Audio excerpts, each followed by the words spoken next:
on s'approche de Dieu, Dieu il s'éloigne parce que nous sommes là juste pour demander. Certaines personnes, tu sais que quand tu les vois là, tu fouilles déjà parce que tu sais qu'il va te demander.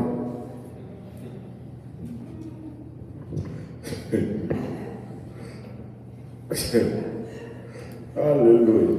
Je parlais avec mon frère et dernièrement, il me disait, vous savez,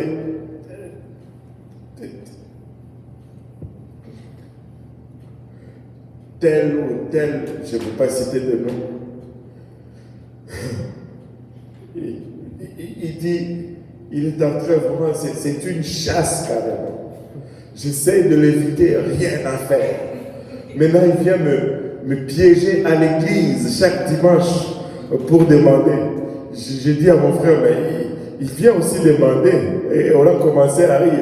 Il dit, nous venons pour demander à Dieu, mais lui vient à l'église pour me demander. S'il venait au moins pour demander à Dieu. Écoutez, des fois juste prier parce que juste tu veux être dans la présence de Dieu. Tu veux juste l'adorer. Tu veux juste le magnifier. Et Abraham dit, tu es passé par ici juste pour me donner l'opportunité de te servir. Laisse-moi te servir. Alléluia. Et l'Éternel lui dit, fais comme, regardez.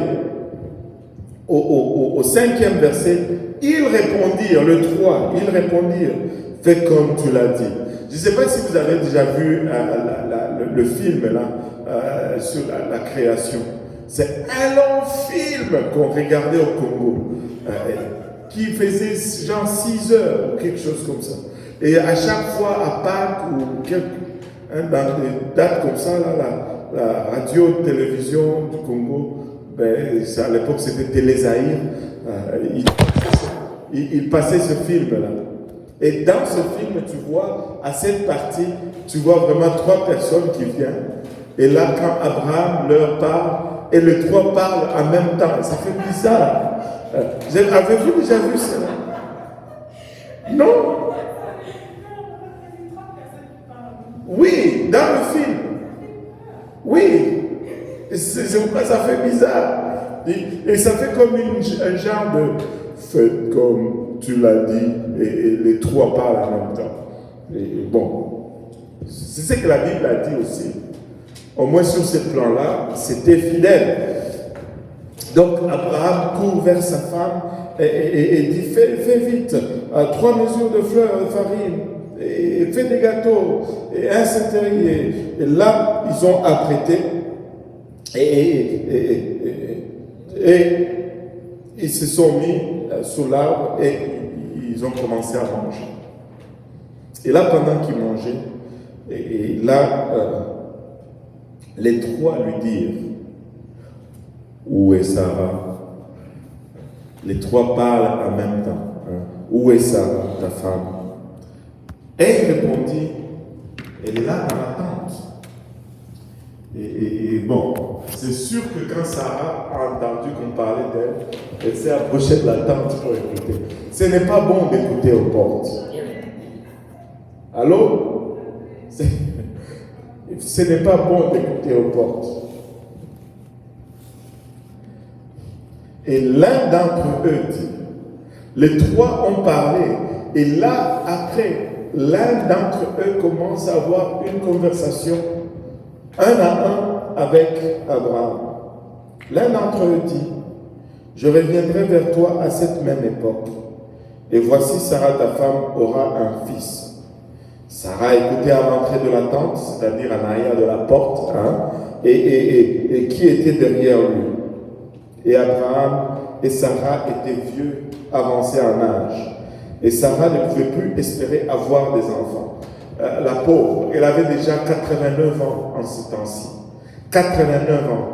Donc la ménopause, là, elle est venue, puis elle est même devenue normale.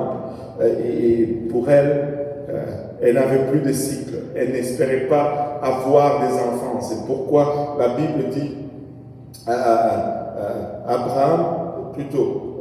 Abraham et Sarah étaient vieux, avancés en âge, et Sarah ne pouvait plus espérer avoir des enfants. Parce que c'était le temps de concevoir était déjà passé. Et la Bible nous dit, elle rit en elle-même. C'est-à-dire, elle n'a pas fait « Hey, as-tu entendu ?» Non, elle n'a pas fait ça. C'était quelque chose d'intérieur.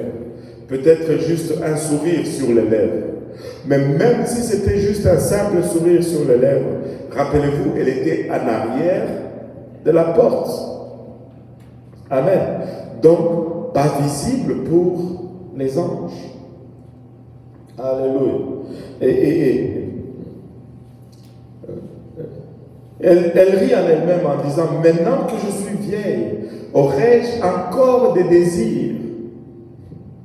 En d'autres termes, elle est en train de dire, je n'ai même plus envie de faire ce qu'on doit faire pour avoir un enfant.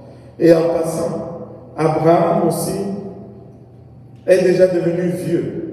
Je ne sais pas si vous allez vous rappeler du frère Mallory. Alléluia. Lui, il est tellement drôle. Je ne sais pas s'il y en a qui vont se rappeler. Un jour, il prêchait, il disait, moi, nous sommes déjà vieux. Il ne se passe plus rien la nuit. Quand on va dormir, on se regarde, on se serre la main, ok, bonne nuit, on se voit demain, chacun dort de son côté. C'est Sarah et Abraham étaient à ce point-là. Alléluia. Alléluia. Et elle dit, il ne se passe plus rien. C'est impossible que je tombe enceinte. Et l'Éternel dit à Abraham, pourquoi donc Sarah a-t-elle ri en disant, est-ce que vraiment j'aurai un enfant, moi qui suis vieille? Y a-t-il rien qui soit étonnant de la part de l'Éternel? Wow! Remarquez ceci.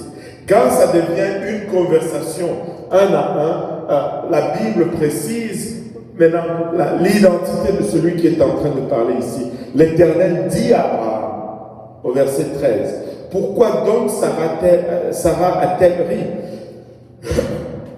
Y a-t-il rien qui soit étonnant de la part de l'Éternel?